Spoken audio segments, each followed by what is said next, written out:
ಎಲ್ರಿಗೂ ನಮಸ್ಕಾರ. Welcome back to CSJ channel. ಇವತ್ತು ನಾವು ಬ್ರಾಹ್ಮಿ ಮುಹೂರ್ತದ ಪೂಜೆ ಮಾಡ್ತಾಯಿದ್ದೀನಿ. ನಮ್ಮ ಮನೆಯ ಪದ್ಧತಿ ಪ್ರಕಾರ ನಾವು ಅಮಾವಾಸ್ಯೆಯಲ್ಲಿ ಲಕ್ಷ್ಮೀ ದೇವಿ ಕಳಸ ಇಟ್ಟು ಪೂಜೆ ಮಾಡ್ತೀವಿ. ಅದನ್ನು ಹೇಗೆ ಮಾಡ್ತೀನಿ ನಾನು ಸಿಂಪಲ್ಲಾಗಿ ಲಕ್ಷ್ಮೀ ಪೂಜೆ ನಾನು ಅದನ್ನು ಸಹ ತೋರಿಸ್ತಾ ಇದ್ದೀನಿ. ನಂತರ ನಾನು ಬೆಳಗ್ಗೆ ಪೂಜೆ ಮಾಡೋದಕ್ಕೆ ಹಿಂದಿನ ದಿನ ಹೇಗೆ ತಯಾರಿ ಮಾಡ್ಕೊಳ್ತೀನಿ ಅನ್ನೋದನ್ನು ಸಹ ತೋರಿಸ್ತಾ ಇದ್ದೀನಿ. ಬನ್ನಿ, ನಾವು ಹಿಂದಿನ ದಿನ ಈ ರೀತಿಯಾಗಿ ಎಲ್ಲ ದೇವರಿಗೆ ಗೆಜ್ಜೆ ವಸ್ತ್ರ ರೆಡಿ ಮಾಡಿ ಇಟ್ಕೋಬೇಕು. ಆಗ ನಾವು ಬೇಕಾದ ದೇವರಿಗೆ ಪೂಜೆ ಮಾಡಬೇಕಾದಾಗ ಬೇಗ ಸಿಗುತ್ತೆ. ನಂತರ ತುಳಸಿ ಪತ್ರೆ, ಹೂವು, ಆರತಿ ಮಾಡೋದಕ್ಕೆ ನಲ್ಲಿಕಾಯಿ ಆರತಿ, ತಾಂಬೂಲ, ದಕ್ಷಿಣೆ. ಇಲ್ಲಿ ಗಣೇಶನಿಗೆ ಕುಲದೇವರಿಗೆ ತಾಂಬೂಲ ದಕ್ಷಿಣೆ ಇಡಬೇಕು. ನಂತರ ಕಳಸಕ್ಕೆ 5 ವೀಳ್ಯದೆಲೆ ತಾಂಬೂಲ ದಕ್ಷಿಣೆ. ಮತ್ತು ಇಲ್ಲಿ ದೀಪಗಳಿಗೆಲ್ಲ ಬತ್ತಿಯಾಗಿ ರೆಡಿ ಮಾಡಿ ಇಟ್ಕೊಳ್ಬೇಕು. ಉಡಿ ತುಂಬೋದಕ್ಕೆ 5 ಹಣ್ಣು ಮತ್ತು ಎಲೆ ಅಡಿಕೆ ಎಲ್ಲ ರೆಡಿ ಮಾಡಿ ಇಟ್ಕೊಂಡ್ರೆ ನಮಗೆ ಬೆಳಗ್ಗೆ ಗಡಿಬಿಡಿಲಿ ಪೂಜೆ ಮಾಡೋದೆಲ್ಲ ತಪ್ಪುತ್ತೆ. ನೀಟಾಗಿ ಸಮಾಧಾನವಾಗಿ ನಾವು ಪೂಜೆ ಮಾಡ್ಕೋಬೋದು. ಬೆಳಗ್ಗೆ ಎದ್ದು ಮನೆಯೆಲ್ಲ ಕ್ಲೀನ್ ಮಾಡಿಕೊಂಡು ನಂತರ ತಲೆಗೆ ಸ್ನಾನ ಮಾಡಬಾರ್ದು. ಅಮಾವಾಸ್ಯೆಯಲ್ಲಿ ಗೃಹಿಣಿಯರು ಮಹಾಲಕ್ಷ್ಮಿ ಮೈಗೆ ಮಾತ್ರ ಸ್ನಾನ ಮಾಡಿಕೊಂಡು ನೀಟಾಗಿ ಕೂದಲೆಲ್ಲ ಮೇಲ್ಗಡೆ ಕಟ್ಟಬೇಕು. ದಯವಿಟ್ಟು ಯಾರೂ ಕೂದಲು ಬಿಟ್ಕೊಂಡು ಪೂಜೆ ಮಾಡಬೇಡಿ. ಅದರಲ್ಲಿ ಒಂದು ಕೂದಲು ಸಹ ಬಿದ್ದರೂ ನಾನಾ ದೋಷಗಳು ಕಾಡುತ್ತೆ. ಅದರಿಂದ ಕೂದಲು ಬಿಟ್ಕೊಂಡು ನಾವು ಸಂಕಲ್ಪ ಮಾಡೋದ್ರಿಂದ ಕೂದಲು ಬಿಡಬಾರ್ದು. ಮೇಲ್ಗಡೆ ಕೂದಲು ಕಟ್ಟಿ ಹೂವು ಮುಡಿದು ಬಳೆ ಹಾಕಿ ಅಂಚು ಸರಿಗಿರೋವಂಥ ಸೀರೆ ಉಡಬೇಕು. ಅದರಲ್ಲೂ ನಾವು ಲಕ್ಷ್ಮೀ ಪೂಜೆ ಮಾಡೋದ್ರಿಂದ ಮೊದಲು ನಾವು ಲಕ್ಷ್ಮಿ ಥರನೇ ಇರಬೇಕು. ಆವಾಗಲೇ ನಮ್ಮ ಮನೆಗೆ ಲಕ್ಷ್ಮಿ ಒಲಿಯೋದು. ರೀತಿಯಾಗಿ ಸೀರೆ ಎಲ್ಲ ಉಟ್ಕೊಂಡು ತುಳಸಿ ಪೂಜೆ ಮಾಡಬೇಕು. ಫಸ್ಟು ಕುಲದೇವರಿಗೆ ದೀಪ ಹಚ್ಚಿ ನಂತರ ಹೊರಗಡೆ ಬಂದು ಅಂಗಳಕ್ಕೆಲ್ಲ ರಂಗೋಲಿ ಹಾಕಿ ತುಳಸಿ ಪೂಜೆ ಮಾಡಿಕೊಂಡು ಹೊಸ್ತಿಲು ಪೂಜೆ ಮಾಡಬೇಕು. ನಂತರವೇ ನಾವು ಲಕ್ಷ್ಮೀ ಪೂಜೆ ಮಾಡಬೇಕಾಗತ್ತೆ.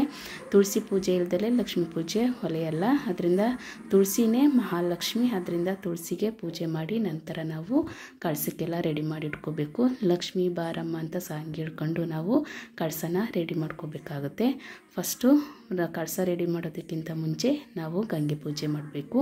ಗಂಗೆ ಪೂಜೆ ಮೊದಲು ಯಾವುದೇ ಪೂಜೆ ಮಾಡಬೇಕಾದಾಗಲೂ ಗಂಗೆ ಪೂಜೆ ಇಲ್ದಲೇ ಪೂಜೆ ಬೇರೆದನ್ನು ಮಾಡೋಕ್ಕಾಗಲ್ಲ. ಅದರಿಂದ ಗಂಗೆ ಪೂಜೆ ಮಾಡಿ ನಂತರ ಗಂಟೆ ಪೂಜೆ, ಶಂಖ ಪೂಜೆ ಮಾಡಿಕೊಂಡು ಸಂಕಲ್ಪ ಮಾಡ್ಕೋಬೇಕು. ಸಂಕಲ್ಪ ಇಲ್ದಲೇ ಯಾವುದೇ ಪೂಜೆ ಸಲ್ಲಲ್ಲ. ಅದರಿಂದ ನಾವು ಸಂಕಲ್ಪ ಮಾಡಿದ ನಂತರನೇ ಎಲ್ಲದಕ್ಕೂ ನೀರೆಲ್ಲ ಪ್ರೋಕ್ಷಣೆ ಮಾಡಬೇಕು. ಪವಿತ್ರ ಅಂತ ನಾವು ಪೂಜೆ ಇಟ್ಕೊಂಡಿರೋ ಸಾಮಾನಿಗಾಗಲಿ ದೇವ್ರ ಮನೇಲಿ ಸಿಂಪಲ್ಲಾಗಿ ಹಾಕಬೇಕು. ನೀರು ಜಾಸ್ತಿ ಹಾಕಬಾರ್ದು. ಆ ರೀತಿ ಎಲ್ಲ ಹಾಕಿ ನಮಗೂ ಪ್ರೋಕ್ಷಣೆ ಮಾಡಿಕೊಂಡು ನಂತರ ಮನೆಯಲ್ಲಿರೋ ವಿಗ್ರಹಗಳಿಗೆಲ್ಲ ಶುದ್ಧೋದಕ ಸ್ನಾನ ಮಾಡಿಸ್ಬೇಕು. ಈ ರೀತಿ ಮನೆಯಲ್ಲಿರೋ ವಿಗ್ರಹಗಳಿಗೆಲ್ಲ ಶುದ್ಧೋದಕ ಸ್ನಾನ ಮಾಡಿಸಿ ಅದನ್ನು ನೀಟಾಗಿ ಒರೆಸಿ ಇಟ್ಟು ಮೊದಲು ನಾವು ವಿಘ್ನ ವಿನಾಶಕನಿಗೆ ಪೂಜೆ ಮಾಡಬೇಕು. ಮೊದಲು ಅವರಿಗೆ ಪೂಜೆ ಮಾಡಿ ನಂತರ ಕುಲದೇವರಿಗೆ ಪೂಜೆ. ಈ ರೀತಿಯಾಗೇ ಇರುತ್ತೆ ನಮ್ಮ ಮನೆಯ ಪೂಜೆ. ಮೊದಲಿಗೆ ಗಣೇಶನ ಪೂಜೆ ಮಾಡಿ ನಂತರ ಕುಲದೇವರ ಪೂಜೆ ಮಾಡಿ ಇಷ್ಟ ದೇವರ ಪೂಜೆ ಮಾಡ್ತೀವಿ. ನಮ್ಮ ಕುಲದೇವತೆಯೇ ಮಹಾಲಕ್ಷ್ಮಿ. ಆದ್ದರಿಂದ ನಾವು ಗಣೇಶನ ಪೂಜೆ ಆದ ನಂತರನೇ ಕುಲದೇವರಿಗೆ ಪೂಜೆ ಮಾಡಬೇಕು. ನಮ್ಮ ಕುಲದೇವರು ಮಹಾಲಕ್ಷ್ಮಿನೇ ಆಗಿರೋದ್ರಿಂದ ಗಣೇಶನ ಪೂಜೆ ಮಾಡಿ ಈಗ ಮಹಾಲಕ್ಷ್ಮಿ ಪೂಜೆ ಮಾಡ್ತಾಯಿದ್ದೀನಿ. ಎಲ್ಲರಿಗೂ ಗೊತ್ತೇ ಇರುತ್ತೆ ಮಹಾಲಕ್ಷ್ಮಿ ಕಳಸ ಹೇಗೆ ಉಡೋದು ಪೂಜೆ ಮಾಡೋದು ಅಂತ. ಈ ರೀತಿ ನಾನು ಪೂಜೆ ಮಾಡೋದನ್ನು ನೀವು ನೋಡಿ ಹೇಗಿದೆ ಅಂತ ಕಮೆಂಟ್ ಬಾಕ್ಸಲ್ಲಿ ದಯವಿಟ್ಟು ತಿಳಿಸಿ. ನಮ್ಮ ಮನೆಯ ಪೂಜೆ ಮಾಡಿರೋದ್ರ ಬಗ್ಗೆ. ಹೀಗೆ ನಮ್ಮ ತುಳಸಿನ ಮೊದಲು ಲಕ್ಷ್ಮಿನ ಆಹ್ವಾನ ಮಾಡ್ಕೋಬೇಕು. ಆಹ್ವಾನ ಮಾಡ್ಕೊಂಡ ನಂತರ ಶುದ್ಧೋದಕ ಸ್ನಾನ ಮಾಡಿಸ್ಬೇಕು. ನಂತರವೇ ವಸ್ತ್ರ ಧರಿಸ್ಬೇಕು.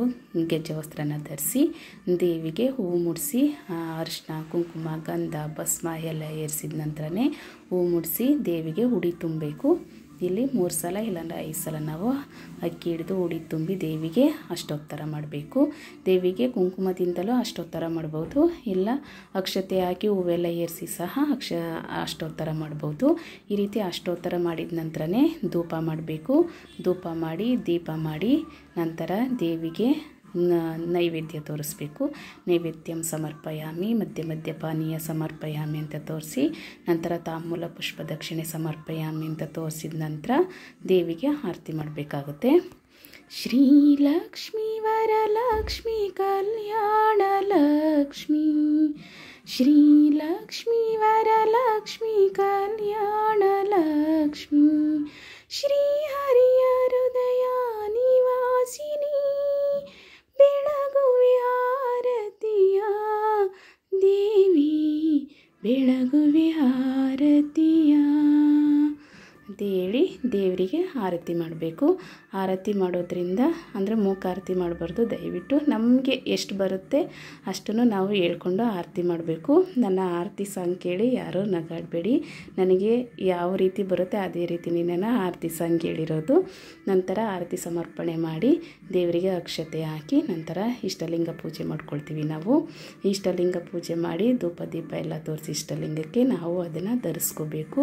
ಇಷ್ಟಲಿಂಗ ಮಾಡಿದ ನಂತರನೇ ದೇವರಿಗೆ ಅಕ್ಷತೆ ಎಲ್ಲ ಸಮರ್ಪಣೆ ಮಾಡಬೇಕು. ಅಕ್ಷತೆ ಸಮರ್ಪಣೆ ಮಾಡಿ ನನ್ನ ಪೂಜೆಯಲ್ಲಿ ಯಾವುದಾದ್ರು ತಪ್ಪಾಗಿದ್ದರೆ ಕ್ಷಮಿಸಪ್ಪ ಅಂತ ಕೇಳ್ಕೊಂಡು ಅಕ್ಷತೆ ಸಮರ್ಪಣೆ ಮಾಡಿ ಪ್ರದಕ್ಷಿಣೆ ನಮಸ್ಕಾರ ಹಾಕಿ ದೇವರಿಗೆ ಈ ರೀತಿ ನಾವು ನಮ್ಮ ಮನೆಯಲ್ಲಿ ಪೂಜೆ ಸಲ್ಲಿಸ್ತೀನಿ. ಅದರಲ್ಲೂ ನಲ್ಲಿಕಾಯಿ ಆರತಿ ತುಂಬ ಶ್ರೇಷ್ಠ. ಯಾರಾದರೂ ನಲ್ಲಿಕಾಯಿ ಸಿಕ್ಕಿದರೆ ಬಿಡಬೇಡಿ. ಈ ಪೂಜೆಯಲ್ಲಿ ಅದರಲ್ಲೂ ಮಹಾಲಕ್ಷ್ಮಿಗೆ ನಲ್ಲಿಕಾಯಿ ಆರತಿ ಅಂದರೆ ತುಂಬ ಶ್ರೇಷ್ಠ. ನಲ್ಲಿಕಾಯಿ ಆರತಿ ಮಾಡೋದ್ರಿಂದ ನಮ್ಮ ಮನೇಲಿ ಎಷ್ಟೋ ಸಾಲಗಳಿದ್ರು, ದಾರಿದ್ರ್ಯ ಇದ್ದರೂ, ಕಷ್ಟಗಳಿದ್ದರೂ ನಿವಾರಣೆ ಆಗುತ್ತೆ. ಸಂಕಲ್ಪ ಮಾಡಿಕೊಂಡು ನೋಡಿ, ಒಂದು 5 ಶುಕ್ರವಾರ ನಿನಗೆ ಆರತಿ ಮಾಡ್ತೀನಮ್ಮ ಅಂತಲೂ ಸಂಕಲ್ಪ ಮಾಡಿಕೊಂಡು ಪೂಜೆ ಮಾಡಿ ತುಂಬ ಎಷ್ಟೋ ಕಷ್ಟಗಳು ನಿವಾರಣೆ ಆಗುತ್ತೆ. ಈ ರೀತಿ ನಮ್ಮ ಮನೆಯ ಶುಕ್ರ ಅಮಾವಾಸ್ಯೆ ಲಕ್ಷ್ಮೀ ಪೂಜೆ ಹೇಗಿತ್ತು ಅಂತ ಕಮೆಂಟ್ ಬಾಕ್ಸಲ್ಲಿ ತಿಳಿಸಿ. ನೋಡಿ, ನಮ್ಮ ಮನೆಯ ಮಹಾಲಕ್ಷ್ಮಿ ಗಣೇಶ ಕುಲದೇವರ ಪೂಜೆ ನಂತರ ಮನೆಯಲ್ಲಿ ಯಾವುದೇ ಎಷ್ಟೋ ಮಾಟ ಮಾಡಿಸ್ತಾರೆ, ಕೆಟ್ಟ ದೃಷ್ಟಿ ಇರುತ್ತೆ, ನಮ್ಮ ಮನೆಯಲ್ಲಿ ನೆಗೆಟಿವ್ ಎನರ್ಜಿ ಇದೆ ಅನ್ನೋರು ಅಮಾವಾಸ್ಯೆಗಳಲ್ಲಿ, ಹುಣ್ಮೆಗಳಲ್ಲಿ ಮತ್ತು ಮಂಗಳವಾರ ಶುಕ್ರವಾರಗಳಲ್ಲಿ ಧೂಪ ಹಾಕಿ, ನಾವು ಧೂಪ ಹಾಕೋದು ಯಾವ ರೀತಿ ಅನ್ನೋದನ್ನು ಸಹ ನಾನು ಒಂದು ವಿಡಿಯೋ ಅಪ್ಲೋಡ್ ಮಾಡ್ತಾಯಿದ್ದೀನಿ. ಅದರಲ್ಲೂ ಸಾಂಬ್ರಾಣಿ ತಂದು ಮನೆಯಲ್ಲಿ ಧೂಪ ಹಾಕೋದ್ರಿಂದ ಮನೆಯಲ್ಲಿ ಯಾವುದೇ ನೆಗೆಟಿವ್ ಎನರ್ಜಿ ಇದ್ದರೂ ನಿವಾರಣೆಯಾಗುತ್ತೆ. ಪೂಜೆ ಮಾಡಿದ ತಕ್ಷಣ ಮನೆಗೆಲ್ಲ ಈ ರೀತಿಯಾಗಿ ಎಲ್ಲ ಮೂಲೆಗೂ ಸಹ ಧೂಪನ ತೋರಿಸ್ಬೇಕು. ಈ ರೀತಿ ತೋರಿಸೋದ್ರಿಂದ ಮನೆಯಲ್ಲಿ ನೆಗೆಟಿವ್ ಎನರ್ಜಿ ಇದ್ದರೆ ತುಂಬ ಬೇಗ ನಿವಾರಣೆ ಆಗುತ್ತೆ. ನಮ್ಮ ವಿಡಿಯೋ ನಿಮಗೆ ಇಷ್ಟ ಆದರೆ ಲೈಕ್ ಮಾಡಿ, ಶೇರ್ ಮಾಡಿ, ಸಬ್ಸ್ಕ್ರೈಬ್ ಮಾಡಿ. ನಮಸ್ಕಾರ.